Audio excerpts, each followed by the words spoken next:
Alors, bienvenue dans cette nouvelle vidéo. Donc, on va corriger un exercice sur le chapitre des transformateurs monophasés. Alors, vous avez la plaque signalétique d'un transformateur monophasé de 600 kV, 230 volts, c'est-à-dire, le transformateur, il va transformer une tension de 6 kV à 230 volts. Et je mentionne ici que 230 volts, c'est la tension à vide. Alors, ce transformateur, il porte les indications suivantes. Alors, la fréquence du transfo, c'est 50 Hz et la puissance apparente du transfo, c'est 60 kVA. Alors, je vous donne aussi la réactance magnétisante du transformateur et la résistance des pertes fer. Alors, lorsqu'on parle de la réactance magnétisante, alors la réactance magnétisante, c'est celui, bien sûr, on a déjà fait le schéma équivalent d'un transformateur. Donc, il est composé, voilà. Alors, au primaire,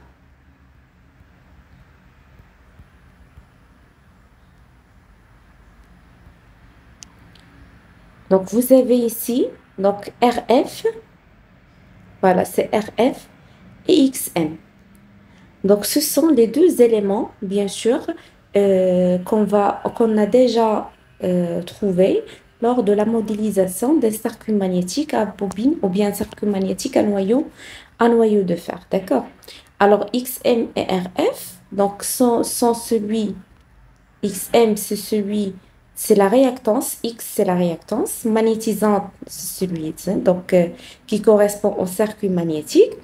Donc, la résistance des pertes fer magnétiques, alors RF correspond au circuit magnétique, d'accord?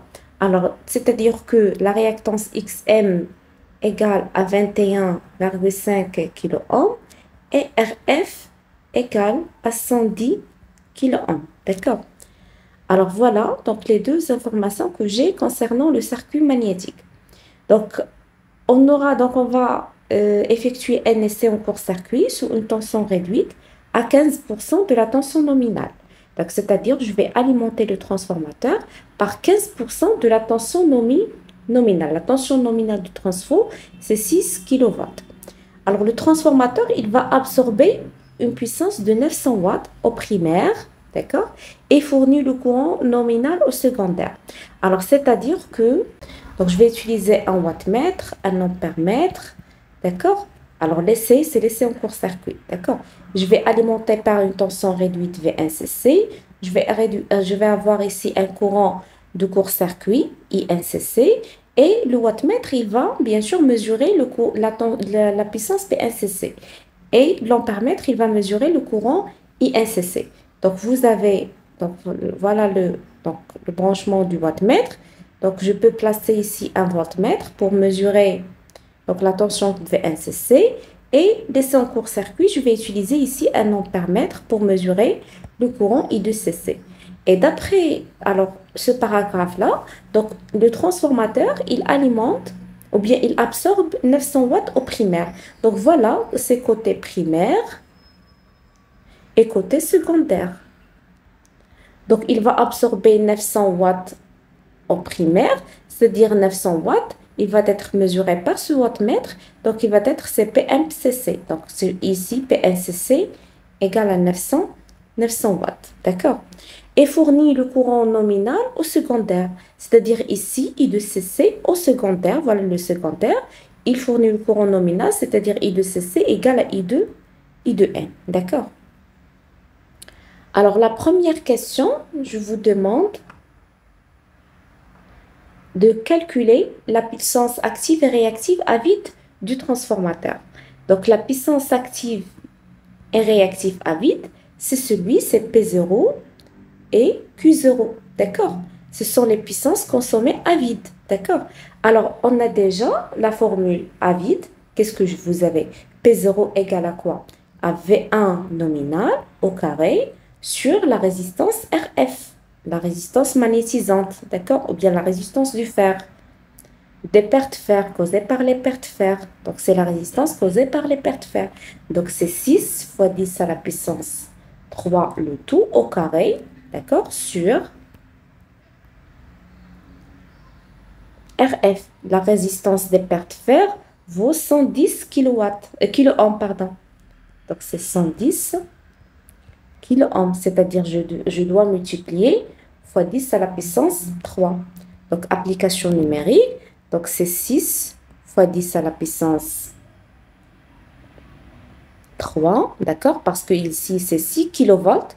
Je dois, bien sûr, multiplier fois 10 à la puissance 3 pour avoir volt. Et à la puissance 2, c'est V1 au carré. Donc, égal, donc au carré sur 110 fois 10 à la puissance 3. C'est 327,27. Alors, bien sûr, c'est watt. D'accord? C'est P0. Alors, pour déterminer Q0, donc c'est tout simplement, c'est V1N au carré sur XM. D'accord? Alors, vous avez déjà la réactance magnétisante XM, c'est 21,5 fois 10 à la puissance 3 ohms.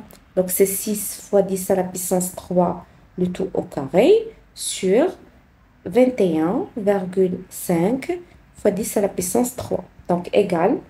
Donc, vous allez trouver qu'il est égal à 1664,4 volts ampères réactifs. Donc, n'oubliez pas, c'est l'unité de la puissance réactive.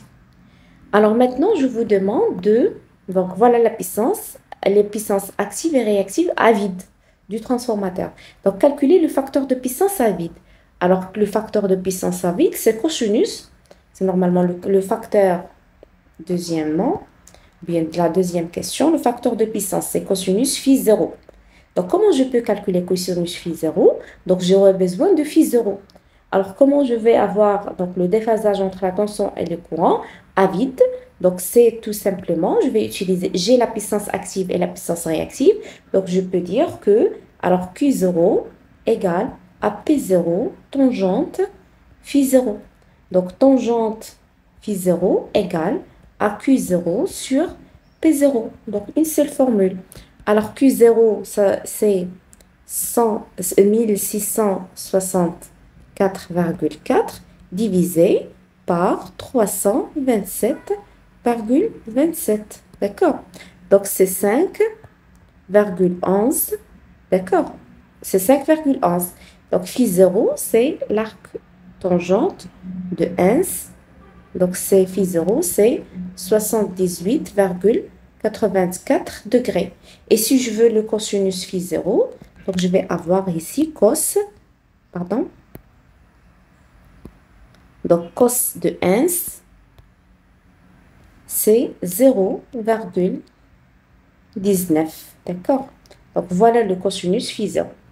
Alors, la troisième question, je vous demande de calculer la résistance RS, la réactance XS de fuite, bien sûr, ramenée au secondaire. Alors, pour déterminer RS et XS, on a déjà vu le cours qu'on va déterminer RS à partir de l'essai en court-circuit, d'accord? Donc, à partir de l'essai en court-circuit, comment je peux déterminer RS à partir de P1CC et I de CC? Donc, voilà. Donc, la troisième question. Donc, vous avez une seule formule, P1CC, qui est égale à RS fois I2CC au carré. Donc, on a, donc RS, c'est quoi? C'est P1CC sur I2CC au carré. Donc, P1CC, c'est la tension, ou bien c'est la puissance absorbée au primaire en court-circuit. Donc, c'est 900 watts. D'accord? À 900 watts sur I2CC au carré. Alors, pour I2CC au carré, c'est le courant nominal. Donc, on a déjà... Alors, je vous ai déjà donné que le courant fourni, c'est le courant nominal au secondaire. D'accord? Alors, comment je peux calculer le courant nominal? C'est tout simplement à partir de la puissance apparente. Donc, on a déjà vu que Sn, donc Sn égale à alors, U de 0 fois I de n. D'accord? Donc, I de n, ça sera égal à Sn sur U de 0. Sn, c'est la puissance apparente, c'est 60 kVA, c'est fois 10 à la puissance 3 sur 230. 230, c'est la tension à vide. Application numérique. Donc, c'est 60 fois 10 à la puissance 3 égale sur 230. Donc, égal à 260,86 ampères. Donc, voilà le courant nominal ou bien le courant de court-circuit, bien sûr, qui est absorbé ou bien qui est fourni au secondaire. Alors, la puissance apparente, c'est toujours égal à la tension, bien sûr, à vide, fois la tension au secondaire à vide, fois le courant I de N, égale aussi à la tension nominale au primaire, fois le courant nominal au primaire. Donc, voilà les deux formules pour déterminer, ou bien c'est égal pour déterminer la puissance apparente du transformateur. Donc, voilà I de N. Donc, je fais l'application numérique RS égale à 900 sur 260,86 au carré. D'accord? Donc, vous allez trouver. Maintenant, je dois déterminer XS. Donc, pour déterminer XS, donc XS, c'est quoi? Donc, la formule de XS. XS, c'est normalement, c'est la racine carrée de ZS au carré moins RS au carré. Donc, j'ai la valeur de RS, mais je n'ai pas la valeur de ZS. Et je peux déterminer ZS. Alors, ZS, c'est quoi en valeur efficace? C'est M fois V1CC sur I de CC. D'accord? Alors, est-ce que j'ai V1CC? Oui. Donc, c'est 15% de la tension nominale, V1N. Est-ce que j'ai I de CC? Oui, c'est 260,86 ampères. Donc, celui-là, c'est I de CC. D'accord? Est-ce que j'ai M?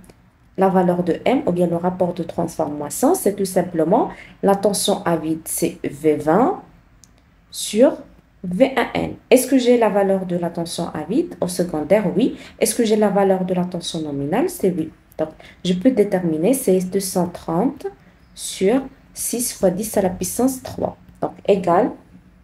Donc, vous allez trouver que M égale à 0,038. Voilà. Donc, application numérique, vous allez trouver que ZS égale à 0,132 ohms. Voilà ZS. Je peux déterminer XS par la suite. C'est la racine carrée de ZS au carré moins RS au carré. Donc, égal, c'est 0,131 ohms. Voilà la valeur ou bien l'expression de XS. Alors, la quatrième question, c'est je vous demande de déterminer, donc la tension appliquée au primaire. Maintenant, je vais appliquer la tension nominale, d'accord? Donc, un courant de valeur efficace égale à 160 ampères traverse une charge inductive, cosinus phi2 égale à 0,8. Donc, c'est-à-dire que la charge, donc je vais effectuer l'essai en charge.